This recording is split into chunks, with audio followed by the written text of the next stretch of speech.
tempat ini bukan dengan satu kebiasaan, tapi kami percaya Tuhan, Engkau punya rencana dan rancangan yang besar buat setiap kami.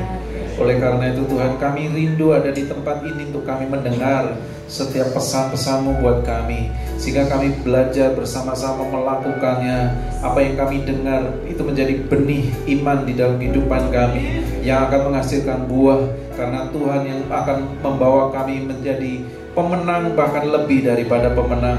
Sehingga kami percaya lewat hidup kami akan menjadi berkat, bukan karena kekuatan kami, tapi hidup kami menjadi berkat karena Tuhan yang memberikan anugerah berkat atas setiap kami semua. Bukan karena kepandaian kami, bukan karena kegagahan kami, tapi karena Tuhan yang beracara dalam hidup kami, sehingga banyak jiwa mengenal Tuhan. Kami percaya Tuhan lewat firman-Mu hari ini, Engkau yang mengubah kami, Engkau yang mengangkat kami, Engkau yang terus memperbarui hati dan pikiran kami, sehingga kami menjadi semakin serupa dengan Tuhan. Terima kasih Tuhan Yesus, terima kasih Bapa. Kami mengucap syukur dan kami siap mendengar firman-Mu. Berbicaralah Tuhan di tengah-tengah kami siap mendengarnya. Kita yang siap mendengar firman Tuhan, mari sama-sama kita katakan amin. Silakan duduk, shalom. Selamat siang. Luar biasa. Oke, hari ini kita ada di tempat ini sama-sama kita mau belajar sesuatu dari firman Tuhan. Sebelum kita nanti baca firman Tuhan, saya akan berikan tema atau judul hari ini. Boleh ditampilkan media. Hidup dengan hati melayani. Saudara, awal bulan lalu tanggal 3 sampai 5 Juli kami Pak Sabar juga ikut. Kita ada sebuah acara konferensi di Sentul, ya, di Bogor, di SICC dengan tema Everyone Asia 2024. Jadi tema acara ini adalah satu tema untuk sama-sama berdoa dan mendengarkan suara Tuhan, arahan Tuhan tentang apa yang Tuhan kerjakan, apa yang Tuhan ingin lakukan di tahun 2024 ini seterusnya, ya, sampai tahun 2033. Jadi kenapa dipilih tahun 2033? Karena 33 itu menjadi sebuah acuan. Kira-kira tahun 33 Masehi itu adalah tahun di mana Tuhan Yesus mati dan memberikan amanat agung kepada para muridnya. Ya, jadi 2000 tahun setelah tahun 33 berarti 2033. Di sana kita ingin mendengarkan banyak hamba Tuhan yang berbicara, dan tahun 2033 itu adalah satu target di mana di tahun ini sampai tahun 2033 itu adalah semua orang mendengar Yesus. Amen. Semua orang mengenal Yesus. Amen. Jadi makanya kemarin dirubah biasanya menjadi dari acara Empower 21 menjadi Everyone Asia. Jadi Asia ini menjadi satu target sama-sama untuk kita berdoa dan target satu kebangkitan, ya. Ada 11.000 peserta di acara kemarin. Jadi Bapak Ibu, kita harus sama-sama menangkap bahwa tahun 2033 itu adalah tahun di mana, terima kasih, tahun di mana semua orang mendengar dan mengenal Yesus. Amen. Oleh karena itu, siapa yang akan menceritakan Yesus kepada orang lain? Karena di sana Jesus for everyone. Jadi Yesus untuk semua orang. Yes. Tapi siapa yang akan menceritakan Yesus kepada orang lain? Tugas siapa? Jadi kita semua di sini, kita punya tugas sama-sama. Amen. Untuk bisa menceritakan Yesus kepada orang lain. Amen. Dan untuk orang bisa mendengar Yesus, kita perlu sama-sama kita belajar bagaimana kita melayani orang lain. Kita berjumpa dengan setiap orang, kita bisa melayani mereka, sehingga lewat hidup kita, lewat apa yang kita kerjakan, orang menjadi mengenal siapa Yesus di dalam hidup kita. Katakan amin. Amin. Iya. Jadi Bapak Ibu, kita semua punya rancangan Tuhan di dalam setiap hidup kita masing-masing untuk Tuhan menitipkan amanat agungnya itu diceritakan kepada orang lain, dilakukan sama hidup kita. Amin. Ya, bentar lagi juga BTC Cilegon ada Alpha, ya, di mana tempat ini ada tempat untuk menjangkau jiwa-jiwa. Ya. Jadi kita doakan terus. Jadi kalau Bapak Ibu ada teman jiwa-jiwa yang belum mengenal Tuhan Yesus dan perlu sama-sama belajar untuk mengenal Tuhan Yesus, nanti hubungi Pak Sabar supaya nanti ada kelompoknya. Kita akan belajar tentang siapa itu Yesus. Nah, itu salah satunya. Tapi di dalam keseharian kita, dalam hidup kita sehari-hari, kita juga perlu belajar untuk kita menyampaikan siapa itu Yesus. Amin. Nah, untuk kita bisa menyampaikan kepada orang lain, kita perlu belajar bahwa dengan kita melayani orang lain, kita bisa menceritakan siapa itu Yesus. Nah, dalam kehidupan kita sebagai orang percaya, melayani itu adalah sebuah hal yang sangat penting.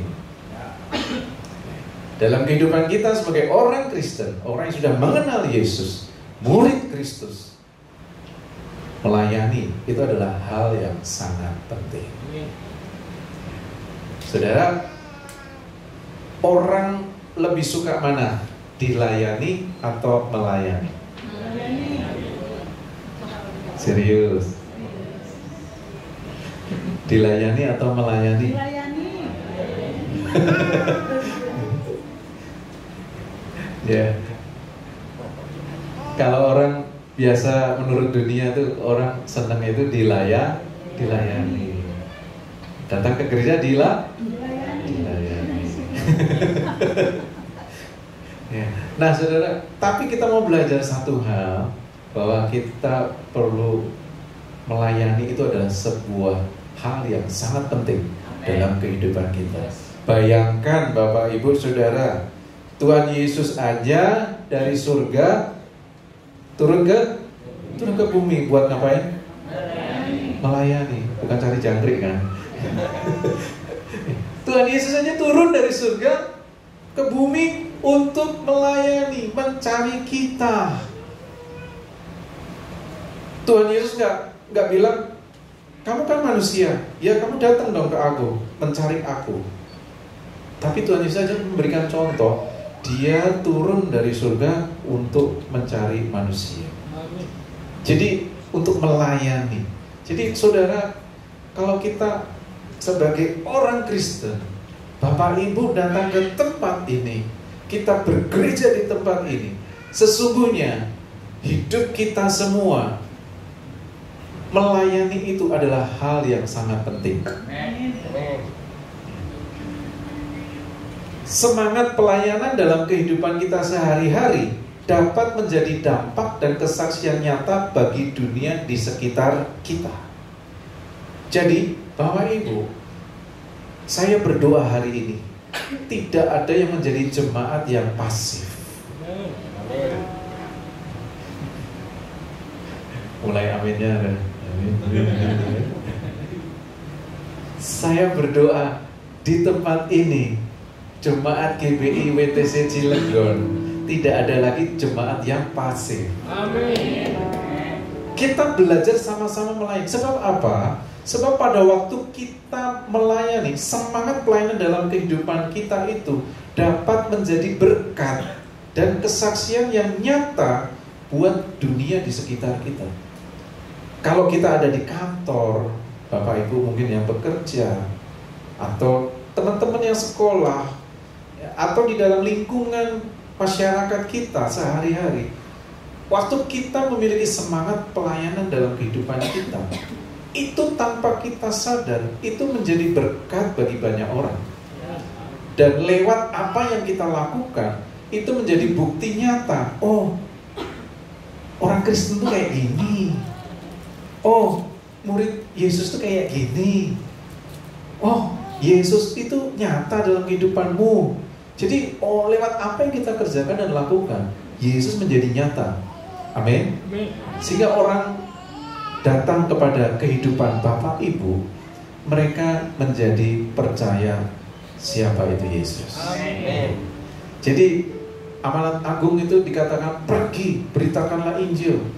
Ya, itu bukan sesuatu yang berat, bukan sesuatu yang kayaknya sulit sekali dilakukan. Tapi lewat hidup kita sehari-hari yang nyata, waktu kita memiliki hati dan semangat untuk memberikan pelayanan, melayani, itu bisa menjadi berkat dan dampak buat dunia di sekitar kita. Amin.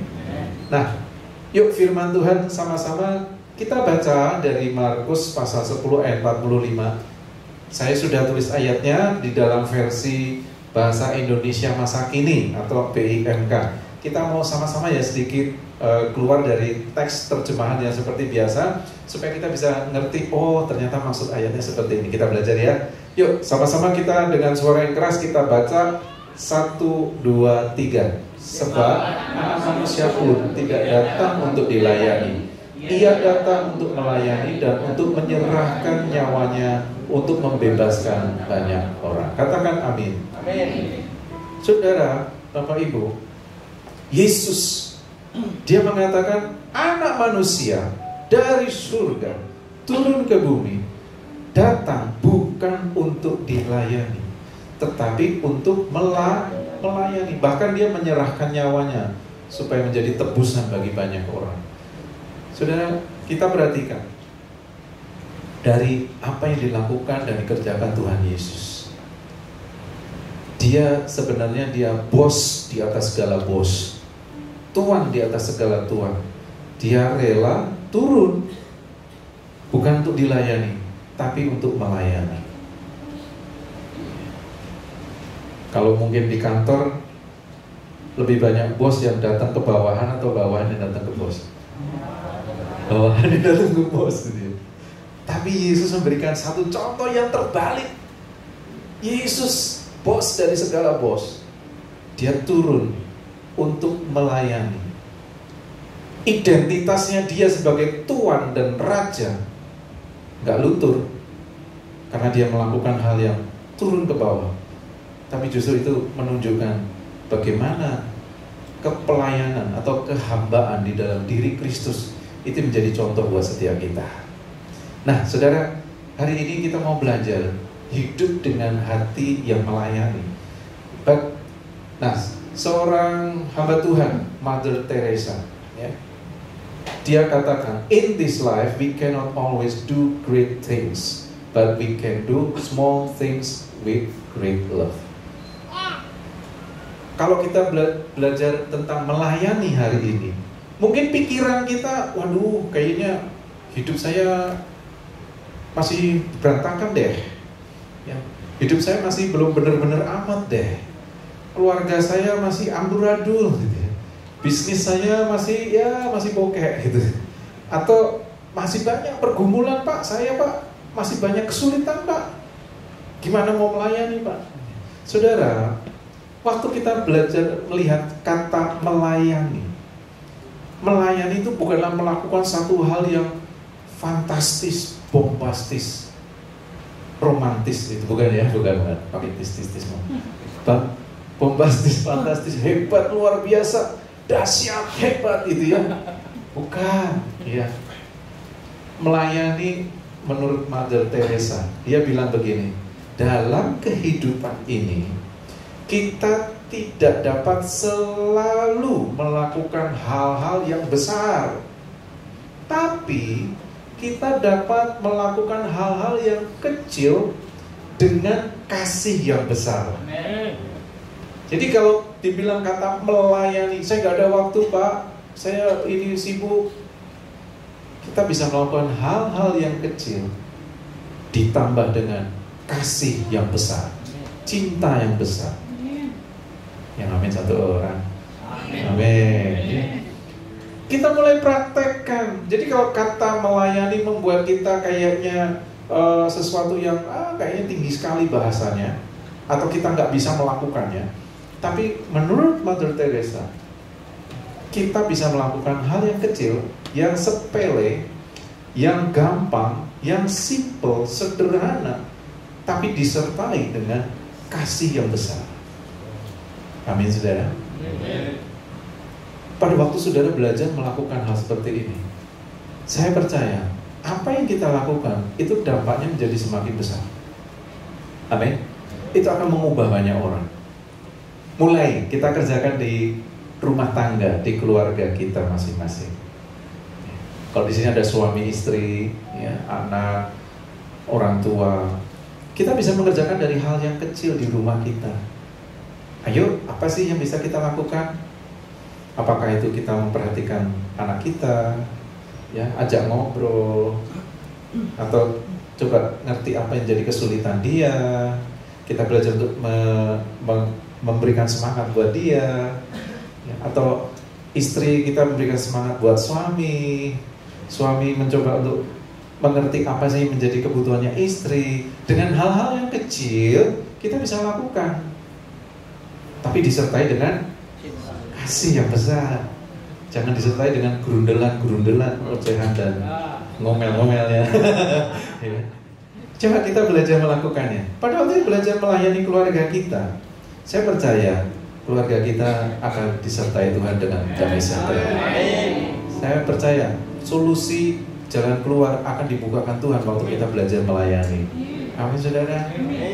Ada satu contoh dari anak remaja di kita.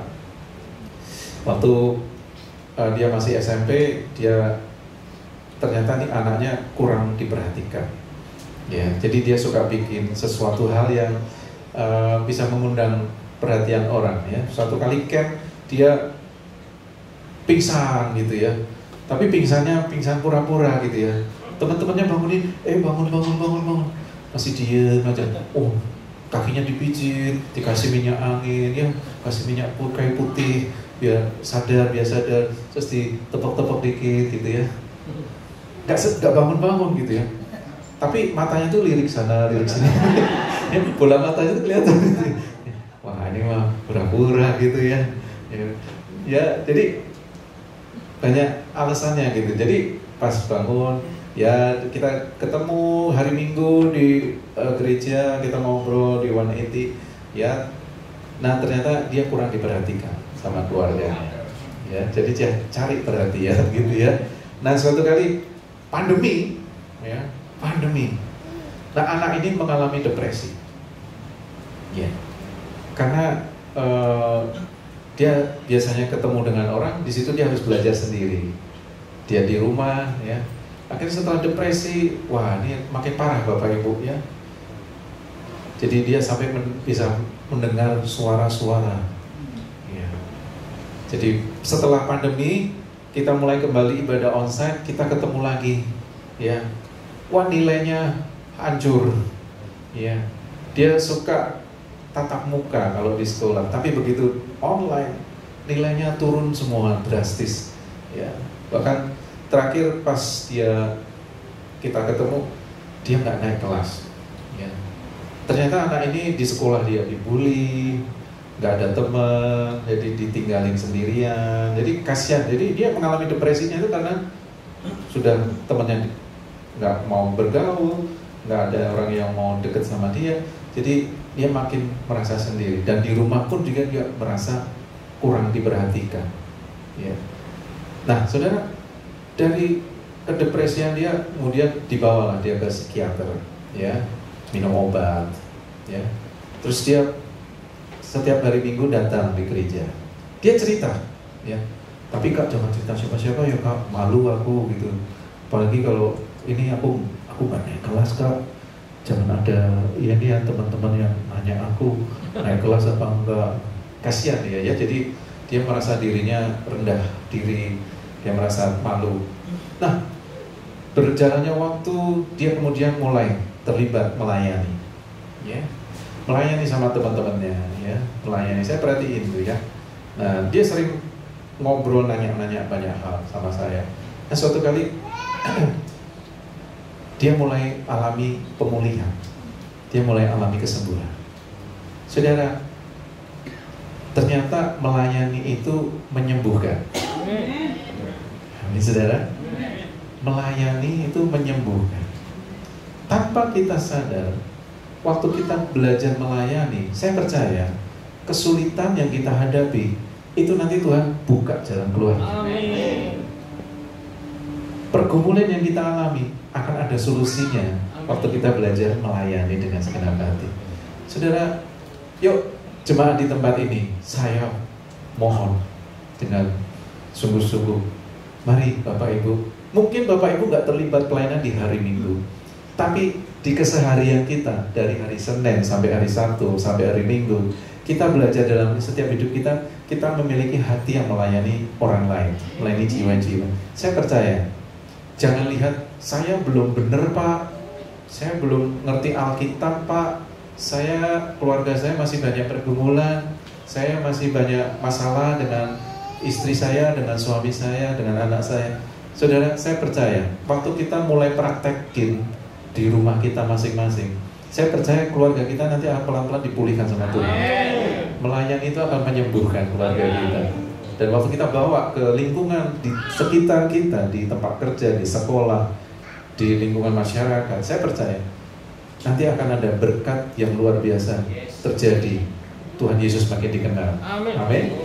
Ya, jadi Bapak Ibu, yuk sama-sama. Melayani itu bukan melakukan sesuatu hal yang besar, yang fantastis, bombastis, tapi bisa hal yang simple, hal yang sederhana, hal yang kecil, tapi disertai dengan kasih yang besar dari apa yang kita lakukan. Amin. Manusia itu punya kebutuhan.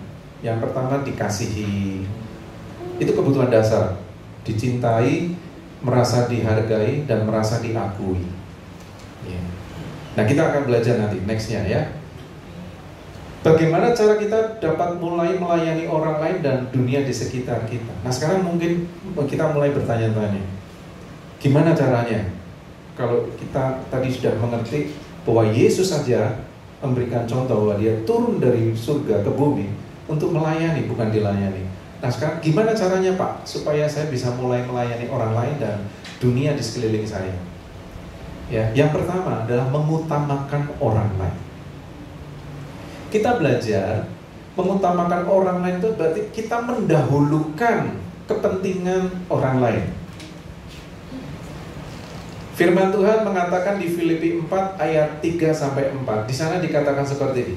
Janganlah melakukan sesuatu karena didorong kepentingan sendiri atau untuk menyombongkan diri. Sebaliknya, hendaklah kalian masing-masing dengan rendah hati menganggap orang lain lebih baik dari diri sendiri. Perhatikanlah kepentingan orang lain, jangan hanya kepentingan diri sendiri. Jadi firman Tuhan di sini Paulus mengajarkan supaya kita untuk belajar mengutamakan orang lain. Tadi saya sampaikan bahwa manusia itu punya kebutuhan dasar, dicintai, dihargai, diakui. Itu kebutuhan dasar semua manusia. Dari sejak dia dilahirkan sampai orang dewasa, dia punya tiga kebutuhan dasar seperti ini. Nah, kita belajar di sini, firman Tuhan mengatakan, kalau kamu melakukan sesuatu, itu jangan karena motivasimu adalah untuk kepentingan sendiri atau untuk menyombongkan diri, bukan buat gagah-gagahan, bukan buat kelihatan wow, tapi sebaliknya waktu kamu belajar rendah hati, kamu mengutamakan kepentingan orang lain. Pada waktu kita mendahulukan atau memprioritaskan orang lain di atas kepentingan kita, kita belajar untuk melayani mereka. Amin, saudara? Amin. Mengutamakan kebutuhan orang lain bukan berarti kita mengabaikan diri kita sendiri.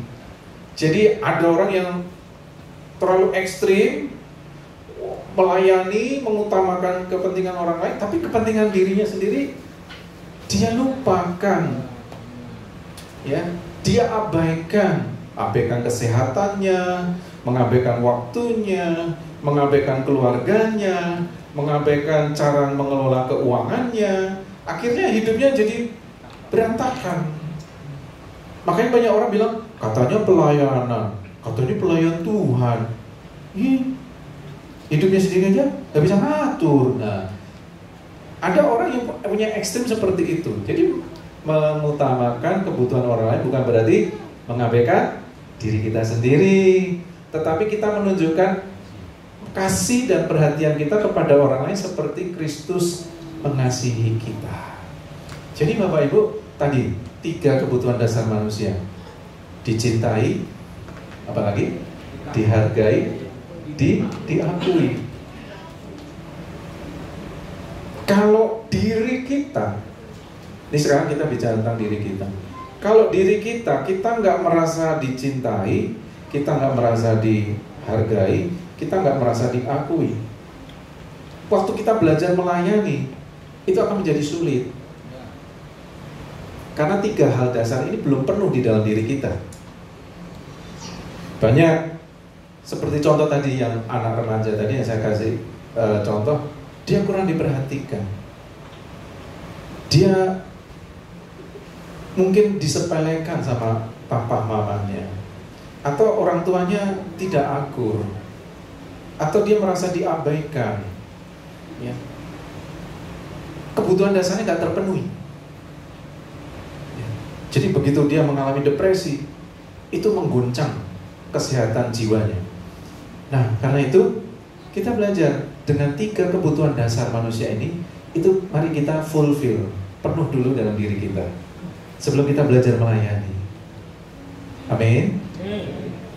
Ada anak muda yang di rumah dia nggak merasakan rasa cinta, rasa kasih sayang dari orang tua. Dia cari cinta dan kasih sayang di tempat yang lain. Dan sayangnya dia nggak menemukan komunitas yang tepat, tapi menemukan pergaulan yang salah. Banyak yang terlibat dengan narkoba, dengan minum-minuman, bahkan terlibat jatuh dalam kehidupan seks bebas. Karena dasar dari kebutuhannya tidak terpenuhi. Tapi waktu dia mengalami, dia dicintai di rumah, orang tuanya, papahnya, mamahnya, ayah ibunya mengasihi dia dengan kasih yang tulus dan penuh, dia gak bakal cari di tempat lain. Amin. Bapak Ibu yang punya anak, ya, kalau kita memberikan cinta kita penuh kepada anak kita, tabungan kasihnya, tabungan cintanya itu full, saldonya penuh, dia gak bakal nyari-nyari tempat lain. Amin. Dia gak bakal nyari pacar yang salah.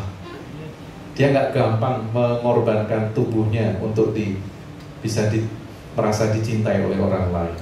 Amin. Jadi caranya gimana kalau punya anak? Ya, kita di dalam keluarga berikan kasih yang penuh buat anak kita. Dia gak bakal akan cari cinta di tempat yang lain.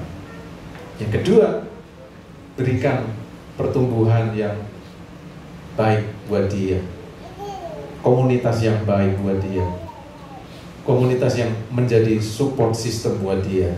Itu yang akan membuat dia semakin maksimal dan mengenal Tuhan. Amin. Jadi tadi dicintai, dihargai. Setiap orang tuh punya kebutuhan dasar, dihargai. Yang ketiga, diakui. Jadi kalau 3 hal ini kita nggak dapatkan di dalam keluarga, gimana Pak? Saya udah dari kecil nggak pernah kenal papa mama saya. Ada satu pribadi, namanya Tuhan Yesus. Amin. Makanya di situ dikatakan seperti Kristus mengasihi kita. Mungkin keluarga kita atau masa lalu kita, masa lalu yang buruk, tapi kita harus tahu dan sadar Kristus sayang sama kita. Yesus sayang sama hidup kita. Kalau kita nggak diakui sebagai anak, Tuhan mengakui kita sebagai anak-anaknya. Amin saudara. Dia Bapak kita. Jadi kalau saudara penuh dengan kasih dari Tuhan dalam hidup saudara, saudara akan gampang untuk belajar melayani orang lain. Amin saudara. Jadi dari sini ya Bapak Ibu, 3 kebutuhan dasar itu hanya Tuhan yang bisa memenuhi. Orang tua sebaik apapun, saya boleh katakan tidak ada keluarga yang sempurna. Ini anak-anak di tempat ini, anak-anak muda, tidak ada keluarga yang sempurna. Tetap ada Tuhan yang bisa menyempurnakan kasih itu dalam hidup kita. Jadi kalau kita penuh, bagaimana kita bisa mengalami dan merasakan Tuhan itu sayang sama kita, mengasihi kita, menghargai kita, dan akan mengakui kita sebagai anaknya, maka kita bisa dengan mudah belajar untuk melayani orang lain. Kita tidak menganggap diri kita kecil. Waktu kita mengutamakan orang lain, itu bukan berarti kita mendowngrade diri kita, atau kita mulai kehilangan identitas kita, tapi kita lebih banyak fokus kepada orang lain dan kebutuhannya. Jadi waktu kita mengutamakan orang lain, itu bukan harga diri kita jatuh, bukan. Karena Tuhan yang sudah menghargai hidup kita. Amin. Waktu kita melayani, bukan gengsi kita hilang, bukan kita yang kehilangan muka, tapi waktu kita belajar melayani dengan segenap hati, maka kita akan lebih banyak fokus kepada orang lain dan kebutuhan. Itu yang dinamakan mengutamakan orang lain, memprioritaskan kepentingan orang lain di atas kepentingan kita. Ya. C.S. Lewis mengatakan kerendahan hati itu bukan berpikir, tidak memikirkan diri kita sendiri, tapi sedikit berpikir tentang diri kita. Jadi maksudnya C.S. Lewis itu seperti yang ini. Kita nggak nganggap diri kita itu kecil atau berkurang, tapi kita bisa lebih banyak fokus kepada orang lain. Kita nggak memikirkan kepentingan kita, ya, dan memenuhi kebutuhan orang lain. Nah, yang kedua, bagaimana kita mulai belajar melayani? Melayani dengan hati yang tulus. Pada waktu kita belajar memberikan sesuatu dengan hati yang tulus, kita mulai belajar mengasihi, dan apa yang kita lakukan dasarnya adalah dari Tuhan. Yuk kita lihat di dalam Galatia pasal 1 ayatnya yang ke-10 dalam versi BIMK. Kita baca bareng-bareng ya Bapak Ibu. 1, 2, 3. Apakah dengan itu nampaknya saya seolah-olah mengharap diakui oleh manusia? Sama sekali tidak. Saya hanya mengharapkan pengakuan dari Allah. Apakah saya sedang berusaha mengambil hati manusia supaya disenangi orang? Kalau saya masih berbuat begitu, saya bukanlah hamba Kristus. Waduh, di tulisan Paulus nih dalam terjemahannya seperti ini. Kalau kita masih mencoba untuk cari perkenanan manusia, atau supaya orang menyukai kita, menyenangi kita, maka kita sesungguhnya bukan hamba Tuhan. Waduh, keras sekali omongannya Paulus. Paulus mengatakan seperti ini pada waktu jemaat di Galatia itu lagi gontok-gontokan. Ya, ada orang Kristen yang dari orang Yunani, ada orang Kristen dari orang Yahudi. Nah, waktu mereka sudah percaya Yesus, orang yang Yahudi ngasih tahu yang orang Yunani, lu kalau udah ikut Yesus, sudah Kristen, lu harus ikuti hukum Taurat juga, lu harus disunat, gitu ya. Jadi pertentangan ya, jadi ya pertentangan dan perdebatan di antara mereka. Paulus mengatakan, kalau semua melakukan seolah-olah, kalau aku melakukan seperti itu semua, apakah aku seolah-olah berharap supaya diakui oleh manusia? Ya. Paulus secara lahiriah orang Yahudi, tapi dia mengatakan, kalau kamu melakukan itu semua, apakah kamu dengan melakukan itu kamu berharap kamu diterima sama orang Kristen yang lain, khususnya yang orang Yahudi? Ya.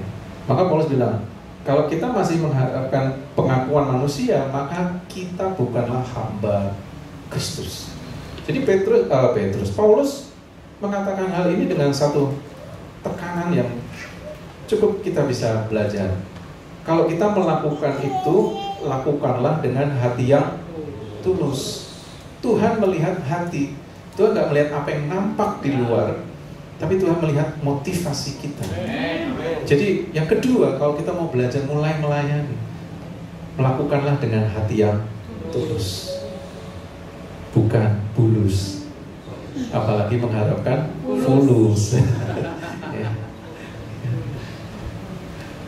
Pelayanan yang sejati datang dari hati yang tulus, bukan untuk mencari pujian atau pengakuan. Kalau bahasa sekarang tuh anak muda bilang validasi, ya, cari validasi. Tetapi karena kita mengasihi Tuhan dan mengasihi sesama kita. Jadi saudara, kalau hati kita tulus, kita nggak punya motivasi macam-macam. Motivasi kita cuma dua, mengasihi Tuhan dan mengasihi sesama. Itu aja patokannya. Jadi Bapak Ibu, ada nggak kadang-kadang kita melayani dengan tulus, nggak ada udang di balik batu, masih ada orang yang julid, masih ada orang yang kritik, masih ada orang yang dengki, masih ada orang yang ngomong negatif, masih ada orang yang ngomong kurang, ya. Saudara, pada waktu kita belajar melayani dan melakukan dengan tulus, kita lihat diri kita di hadapan Tuhan. Waktu kita mendengar semua omongan-omongan yang negatif tadi dalam hidup kita, tapi kita bisa bawa kepada Tuhan. Kita bisa doa sama Tuhan.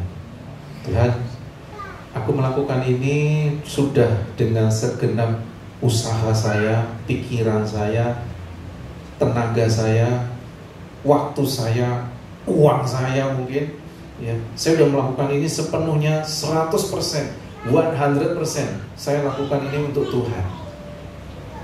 Kalau sampai ada orang yang membicarakan yang masih negatif, Tuhan yang tahu. Amin. Adalah konyol sekali kalau kita selalu mendengarkan omongan orang lain, terutama yang negatif. Ya, boleh kita mengoreksi diri kita, tapi pada waktu kita bisa mengoreksi diri kita, kita udah koreksi dan kita udah lakukan ini yang terbaik yang saya bisa, ini yang terbaik yang saya mampu, ini yang sejauh ini yang bisa aku kerjakan untuk Tuhan dan untuk melayani orang lain. Cukup. Konyol sekali kalau kita selalu mendengarkan omongan negatif dari orang lain. Kalau bisa kita lakukan perbaikan, kita perbaiki. Ya. Kemarin sudah belajar excellent kan? Ya, excellent itu artinya apa? Menjadi yang terbaik versi diri kita sendiri. Kita sudah melakukan yang terbaik, kita sudah memberikan usaha yang terbaik, kita sudah memberikan ini yang terbaik. Kalau kita bisa tingkatkan, kita tingkatkan lagi. Selain itu, kita serahkan sama Tuhan. Katakan amin. Iya. Jadi kita akan sangat konyol kalau kita terus mendengarkan omongan orang tentang diri kita. Amin. Hari ini sudah kita belajar, waktu kita melayani dengan hati yang tulus, tanpa ada motivasi yang lain selain mengasihi Tuhan dan mengasihi orang lain, saya percaya apa yang kita kerjakan Tuhan yang akan bela. Amin. Yuk, dalam hidup kita ada mungkin rekan kerja yang perlu kita tolong dalam kehidupannya, ya, mungkin masalah pekerjaan secara teknis atau apa, kita kerjakan dengan hati yang tulus, mengasihi Tuhan, mengasihi orang lain. Saya percaya apa yang kita lakukan Tuhan akan perhitungkan. Amen. Melayani itu bukan karena tugas, tapi melayani karena kerinduan. Orang yang mengerjakan pelayanan karena tugas, karena job desk, karena sudah ranah kerjanya di situ, ya dia akan lakukan, tapi hanya secara legalitas. Legalitas itu artinya ya sudah, tugas saya sampai di sini, saya kerja di sini, ini yang aku lakukan, dan ini tugas saya, ini tanggung jawab saya, ini wewenang saya, dan setelah itu selesai, bye, pulang.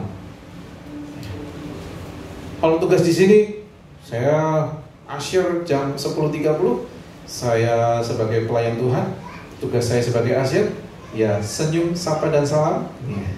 Nanti setelah selesai ibadah, dadah, cabut ya. Itu melayani hanya sekedar tugas. Tapi kalau melayani itu karena satu kerinduan, maka apa yang dilakukan itu akan keluar dari hati nurani yang murni.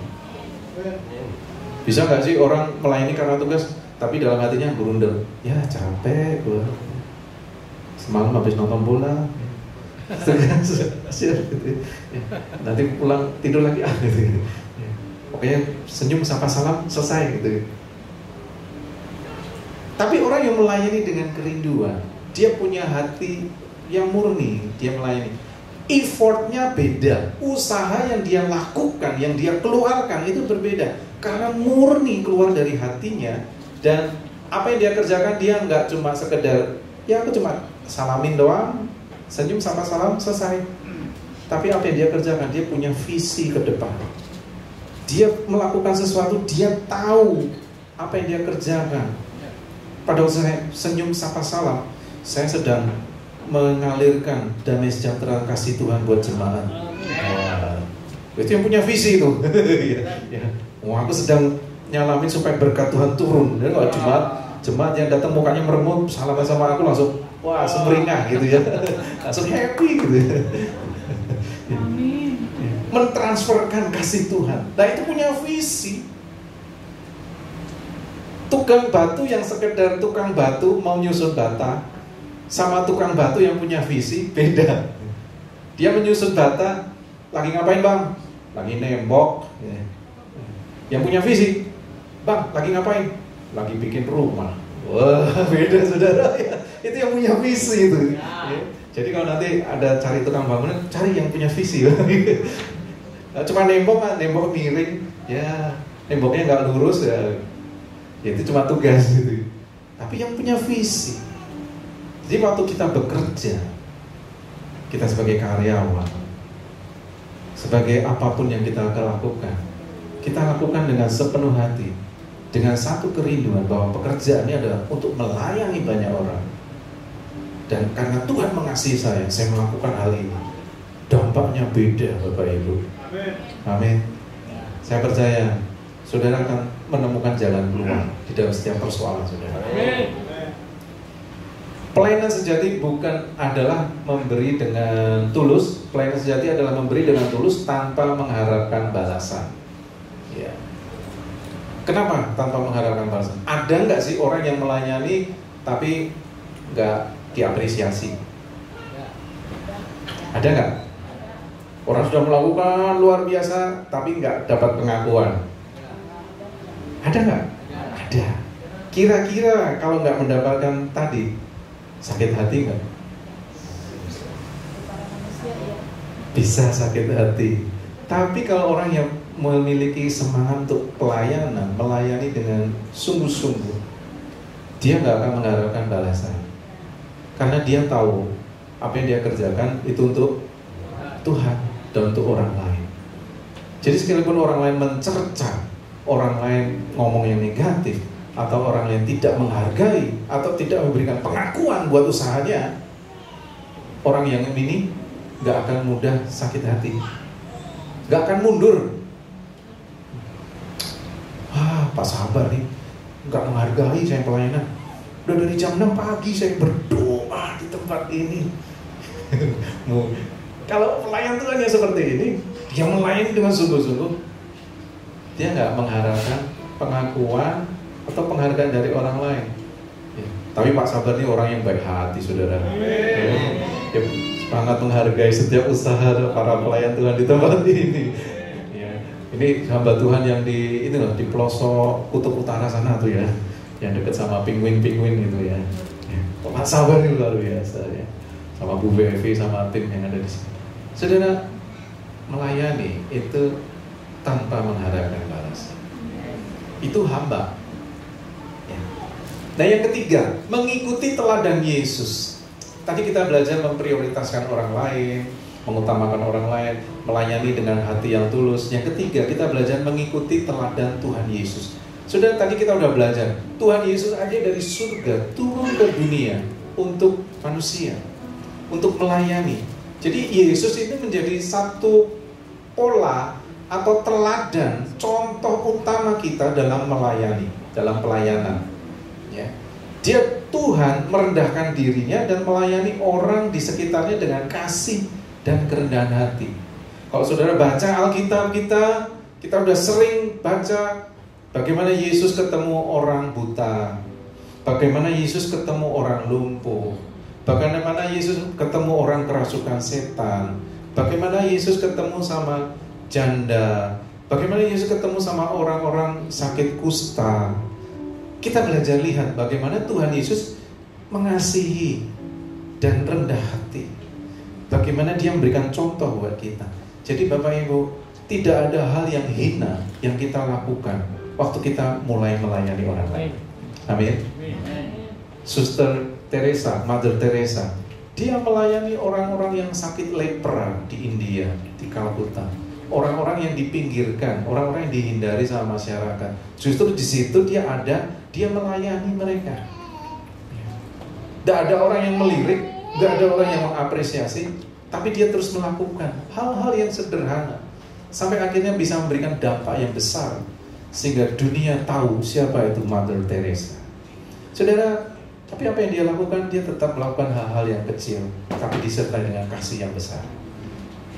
Nah, yuk kita belajar dari Tuhan Yesus bagaimana dia melayani orang di sekitarnya dengan kasih dan kerendahan hati. Biar sama-sama kita mungkin Bapak Ibu pulang dari tempat ini, mulai lihat kiri kanan. Itu adalah ladang pelayanan kita.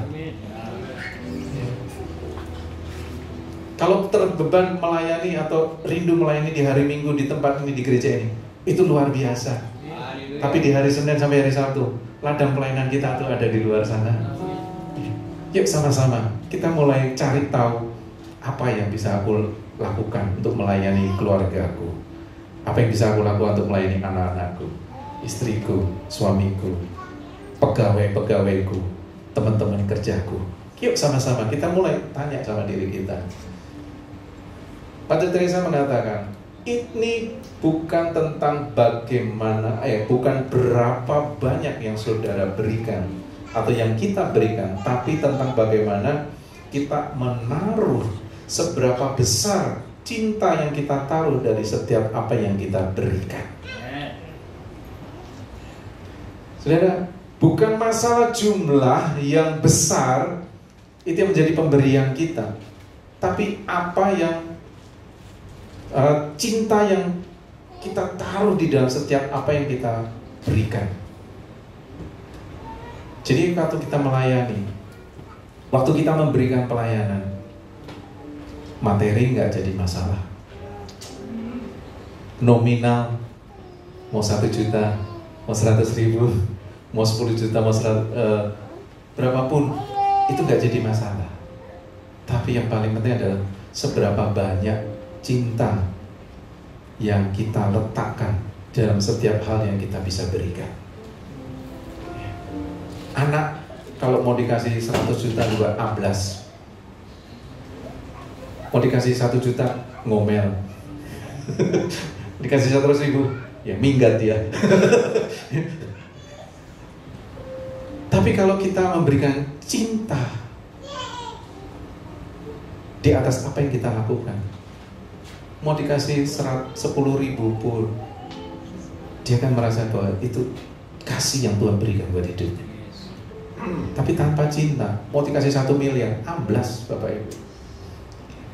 Jadi Mother Teresa mengatakan, ini bukan tentang bagaimana atau berapa banyak yang kita berikan, tapi tentang berapa banyak kasih kita taruh kasih di atas apa yang sudah kita berikan.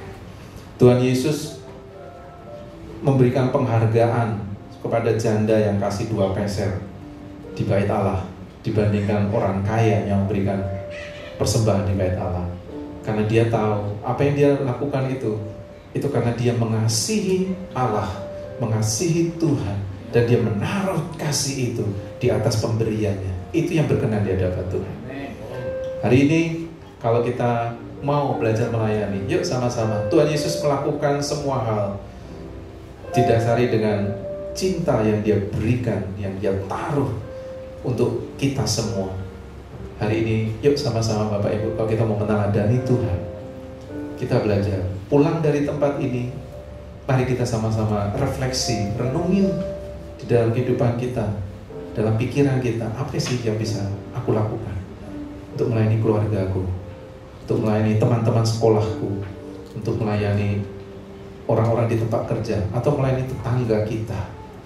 Mungkin membutuhkan hal yang sederhana, tapi kita bisa memberikan dengan kita taruh cinta yang besar di atas apa yang kita lakukan. Amin, saudara. Yuk, mari sama-sama kita bangkit berdiri. Tim musik boleh maju ke depan, bisa bantu. Tak terbatas kuasa-Mu, tak terduga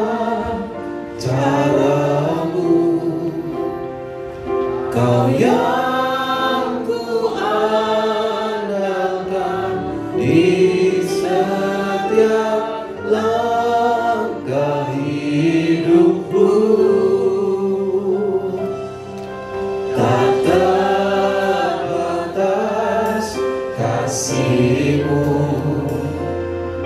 tak terduga jalan-Mu, Kau yang ku percaya di segala-Mu sendiri. Tak terbatas kuasa-Mu Tuhan,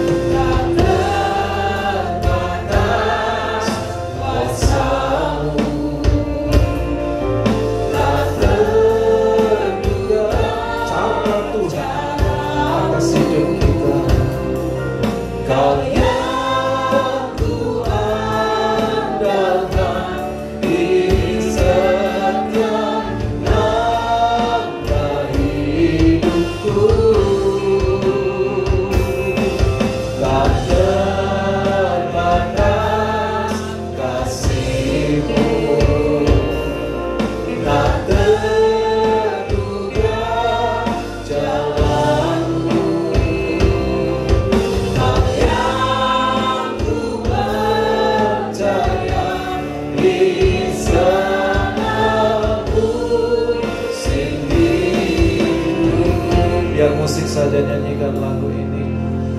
Kita berdoa. Tuhan Yesus, di waktu yang singkat ini kami mau sama-sama merenungkan setiap kebenaran firman-Mu. Terima kasih Kau bicara buat setiap kami.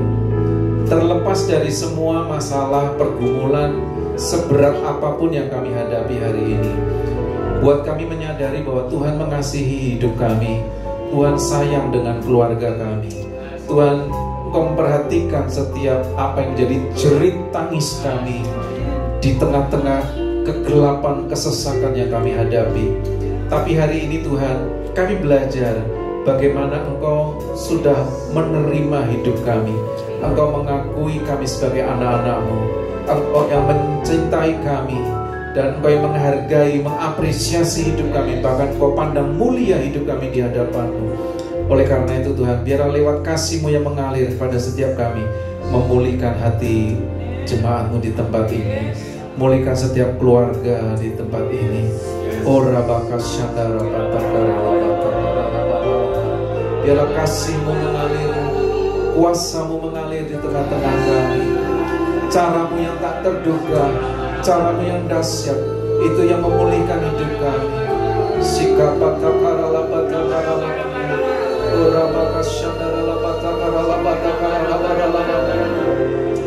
Engkau yang menuntun jemaat-Mu, umat-Mu di tempat ini, di dalam setiap langkah mereka, di dalam segala keadaan mereka, di dalam segala musim yang mereka hadapi hari-hari ini. Kami berdoa, kuasa kasih-Mu tak terbatas atas umat-Mu di tempat ini. Kami mengalirkan semuanya. Biar mereka belajar Tuhan, menangkap isi hati-Mu, memiliki hati untuk melayani orang lain. Karena mereka mengasihi Tuhan, mereka belajar untuk mengutamakan orang lain. Oh Rabakasandara, mereka belajar untuk memiliki hati yang tulus. Mereka belajar untuk meneladani apa yang Kristus sudah lakukan. Oh Rabakasandara, Kau yang memulihkan setiap keluarga. Oh Rabakasandara, Kau berikan jalan keluar dari dalam setiap kesesakan mereka. Terima kasih Tuhan Yesus, terima kasih. Kau berkati umat-Mu, jemaat-Mu di kota Cilegon ini ya Tuhan. Berkat-Mu yang melimpah-limpah turun buat mereka. Oh Rabakasandara, terima kasih, terima kasih. Kami percaya pulang dari tempat ini, setiap umat-Mu yang ada di sini, mereka akan menjadi pribadi yang diubahkan oleh Tuhan. Mereka akan kembali dengan hati yang baru, hati yang menyala-nyala untuk mengasihi Tuhan, untuk mengasihi sesama, untuk mereka mulai melayani di dalam keluarga mereka sehari-hari, di dalam setiap lingkungan pekerjaan sekolah mereka. Kami percaya hari-hari ini Tuhan akan memakai umat-Mu, dan kami akan melihat tempat ini gak akan cukup lagi. Tempat ini akan penuh dengan jiwa-jiwa. Tempat ini akan penuh dengan orang-orang yang mengenal Yesus. Karena umat-Mu di sini, mereka memperkenalkan Kristus kepada setiap orang yang mereka jumpai ya Tuhan. Terima kasih. Terima kasih Tuhan. Terima kasih. Berkati jemaat-Mu, keluarga demi keluarga, suami, istri, anak-anak, orang tua, semuanya Tuhan Kau berkati berlimpah-limpah. Terima kasih Tuhan Yesus, terima kasih. Tidak ada persoalan yang sulit di mata Tuhan. Semuanya akan selesai di hadapan Tuhan. Terima kasih Tuhan Yesus. Terima kasih. Tak terbatas kuasa.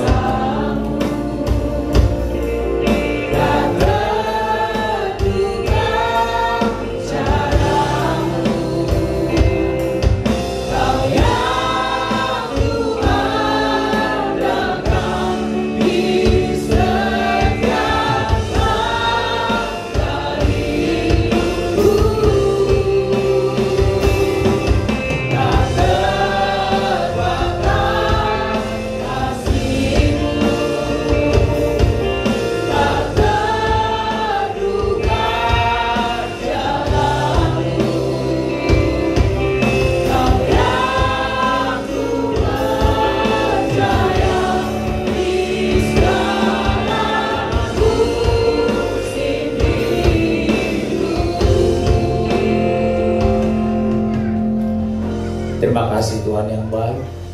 Di penghujung ibadah kami pada siang hari ini, kami datang mengucap syukur kepada Tuhan, berterima kasih kepada Tuhan. Kami boleh menyembah Tuhan, kami boleh memuji Tuhan, kami boleh menaikkan doa syukur kami kepada Tuhan. Dan kami sangat diberkati oleh kebenaran firman Tuhan yang baru diperdengarkan untuk kami oleh hamba-Mu Pak Agung ya Bapak. Terima kasih Tuhan, terima kasih atas hamba-Mu ini ya Bapak. Terima kasih, terima kasih. Kami percayakan kehidupan beliau ke dalam tangan Tuhan.